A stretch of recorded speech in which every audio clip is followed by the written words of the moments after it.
ত্রিস্তর পঞ্চায়েত নির্বাচনে 29 কৃষ্ণপুর বিধানসভা কেন্দ্রের বিজেপির জয়ী প্রার্থীদের নিয়ে গেরুয়া আবির খেলার মধ্যে দিয়ে বিজয় উল্লাসে মাতোয়ারা হতে দেখা যায় মন্ত্রী বিকাশ দেববর্মাকে। এদিন 29 কৃষ্ণপুর বিধানসভা কেন্দ্র থেকে ত্রিস্তর নির্বাচনে জয়ী প্রার্থীদের নিয়ে রাজ্যের মন্ত্রী তথা কৃষ্ণপুর বিধানসভার বিধায়ক বিকাশ দেববর্মা ভোট গণনা কেন্দ্র অর্থাৎ তেলিয়ামুড়া আরডি ব্লক প্রাঙ্গণ থেকে বিজয় উল্লাসে মাতোয়ারা হয় এবং জয়ী বিজেপি প্রার্থীদের নিয়ে গেরুয়া আবির খেলার মধ্য দিয়ে কৃষ্ণপুর বিধানসভা এলাকা পরিক্রমা করেন। কৃষ্ণপুর থেকে নিজস্ব প্রতিনিধির রিপোর্ট, ত্রিপুরা পাইওনিয়ার।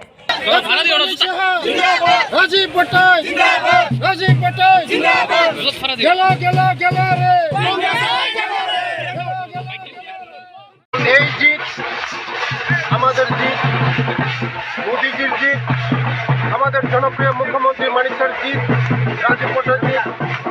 আমরা আগেই বলছিলাম আমাদের এই জিত হবে, কারণ মানুষ আমাদেরকে বিশ্বাস করে, কারণ আমরা শহীদের জন্য কাজ করে, সবার জন্য কাজ করে, তার জন্য আমাদের জিত হবে।